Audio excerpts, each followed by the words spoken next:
Hey mama, welcome. I'm Naomi, and today I have a yoga practice that you can use to help rebuild your core strength after being pregnant, after giving birth. So this is a really great practice. It's really simple. It's really just about getting in touch with your core muscles again, not about any heavy lifting. So it's safe to do once your doctor or your OB or your midwife has cleared you. And it's a practice that you can actually continue to do once you're feeling stronger as a way to continue to repair and build foundational strength in your core. So you don't really need any props. You can have a block if you're feeling stronger, if you want to do a little bit of extra work. And I have a blanket for underneath myself just for a little bit more comfort, but that's really all that you need. So let's get started. Come to lie on your back, please. So as you lie down on your back, bend your knees, okay? Place your feet firmly on the floor. And you want to be able to reach your knees with your hands, okay? Now keep your left foot on the ground. Okay, press your left fingertips into your thigh if you can, and then lift your right foot up and push your right hand into your right foot. Okay, your right hand into your right thigh, okay, not into your foot. Okay, push your hand into your thigh powerfully. And as you do, you should feel your core muscles turning on, waking up a little bit. Okay, now keep pressing your hand into your thigh and slowly lower your foot back down. Okay, then lift your left foot up and do the same thing. Push your hand into your thigh. Press your thigh into your hand just a little bit, and you can release the pressure from your right hand on your right thigh, mostly because it's further away, but also just because focus, right? So left hand into left thigh, push.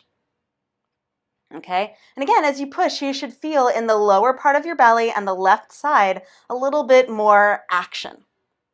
Okay, then place your left foot down and lift your right foot up again.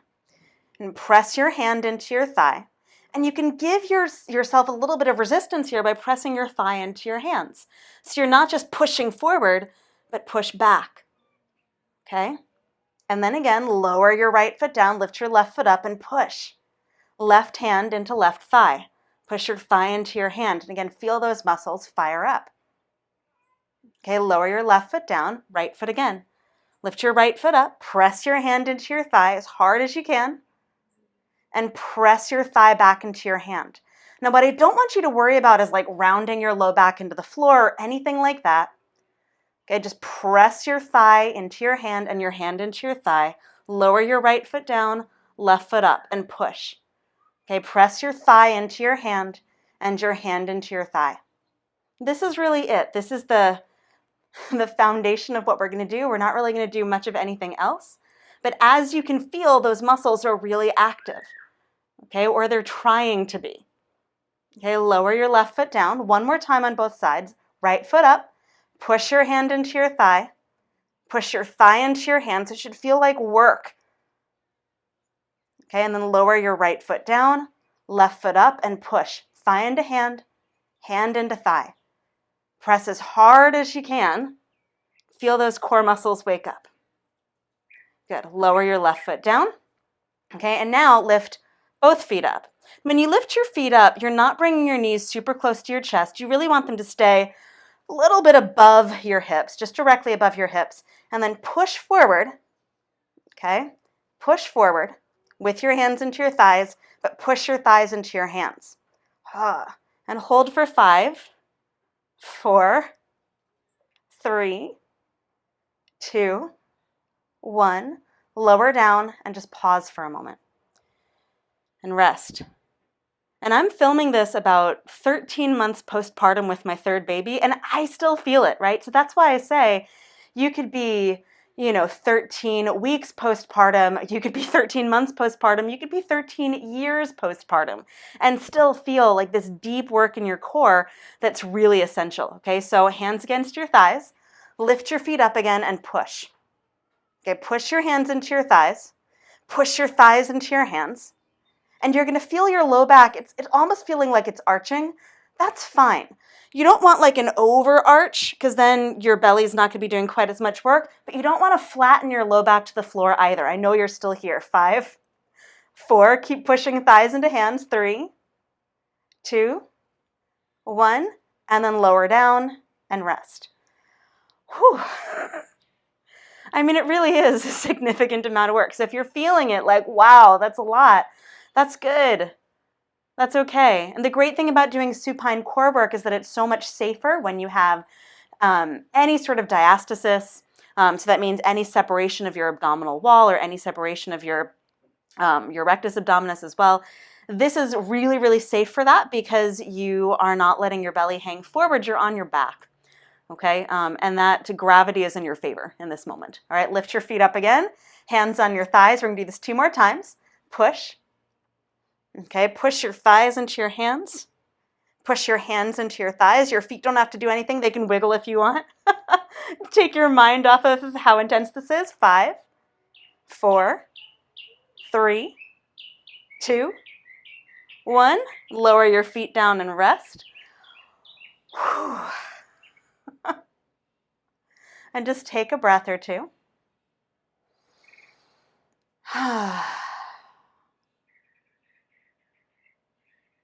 Okay, and then once more, lift your feet up, hands on your thighs, right above your knees, and push forward. Okay, just push. Okay, now you're pushing forward with your hands, but also push your thighs back into your hands. You're creating a circle of resistance, and that resistance creates muscle activation. So you don't have to engage anything. It's engaging totally on its own. 5, 4, 3, 2, 1, and then rest. And just take a breath or two. Okay, now if that feels pretty good, if you're feeling like, oh yeah, I got that, that feels okay, you can grab a block and you can do the same thing with a block. So you would lift and you would do a block in your elbow or your forearm, okay? But what you're doing is the same thing, and you can do it with both feet lifted, right? And just sort of feel the difference, right? Pressing your hands, both feet lifted, place the block on your right thigh, right forearm or elbow. I like forearm better, okay? And press your forearm into the block into your forearm, and also the block into your thigh. So you're really pushing forward. You can have your left hand on your thigh too and just feel the difference between pressing into the block and pressing into your hand. Okay, for 5, 4, 3, 2, 1, feet down and rest. Okay, and then doing it on the other side. So lift both feet up, and you can have the block on its more narrow end. I wouldn't suggest having it on the longest because that gives you, it's like the most amount of distance. So I like to have it somewhere in the middle, that middle distance, that middle width, but you can play around with it and see which feels best for you. Put both feet up, right hand on your right thigh, left forearm on the block, and push your forearm into the block into your thigh, but push the thigh, your thigh, back into the block. And at the same time, press your right hand into your thigh. Ooh, for 5, 4, 3, 2, 1, put your feet down. Ooh. And just take a moment. We're going to do one more, okay? But take a moment. All I want you to do is drop your knees over to the right. Take your feet as wide apart as your mat. Drop your knees over to the right. Just let them fall. And then bring your knees back up and drop them over to the left.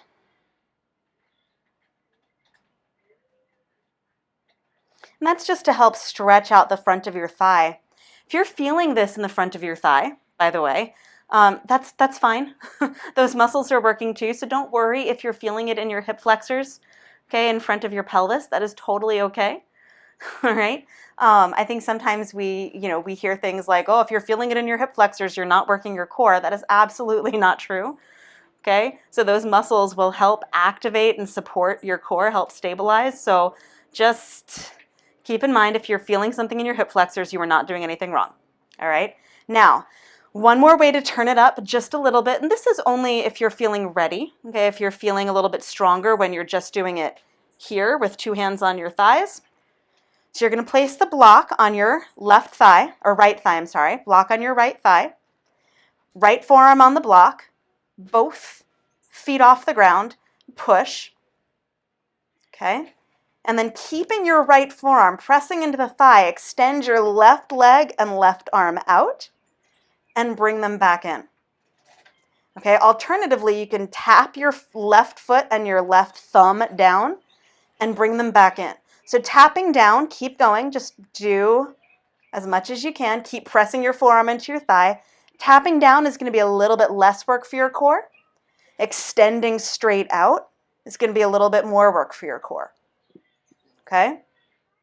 So just do that tap or extend 3 more times, 2 more times, and 1 more time. Keep pressing your thigh into the block, lower your feet down, and just rest for a moment. And we'll do 1 more, okay? On the other side, just to keep it even, okay? So, block goes on your left thigh.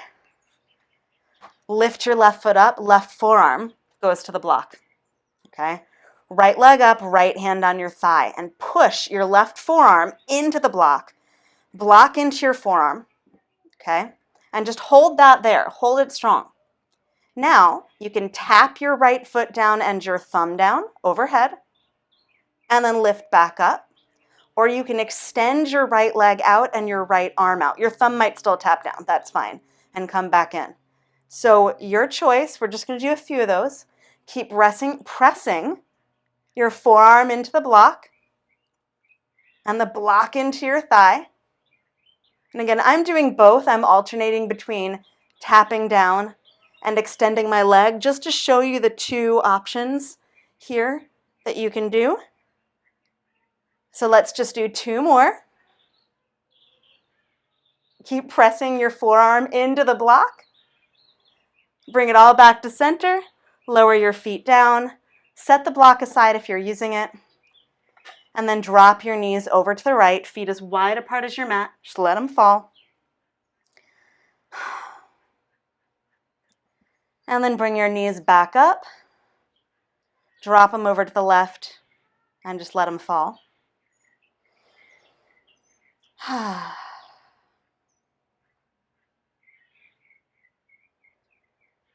And then just come on back to center.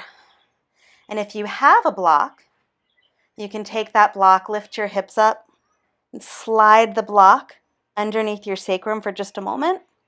If you don't have a block, you could certainly bend your elbows, lift your hips up, keep your butt low, and I would sort of swing from side to side a little bit here. Mostly this is so that you don't have to do quite as much work in the lifting up. Not because it's too much work, but just because you've already done a lot of work. So if you have the block, you can place it underneath your sacrum, and that'll just allow the muscles in front to just soften, relax a little bit, take a break. And if you don't have that, again, you can lift your hips slightly and just swing from side to side. Feels kind of nice. And that just allows your belly to be soft even as you're lifting up just a little bit. Okay? And no matter which one you've picked, if the block is underneath your hips, remove it and lower down. And then roll over to your favorite side, push yourself up. And that, my friend, is it. You just did some really strong work in waking up your core. I hope it felt really, really good. Like I said, it feels good for me, and I am 13 months postpartum at this point with my 3rd baby. So no matter where you are on your postpartum journey, whether you are 13 weeks postpartum, 13 months postpartum, or 13 years postpartum, I really hope that this really simple practice helps you reconnect with your core and makes you feel a little bit more connected to your strength, that you have the ability within yourself to heal and to recover and to rebuild. So thank you for hanging out with me here on the mat, and I look forward to seeing you here back again really soon. Until then, bye.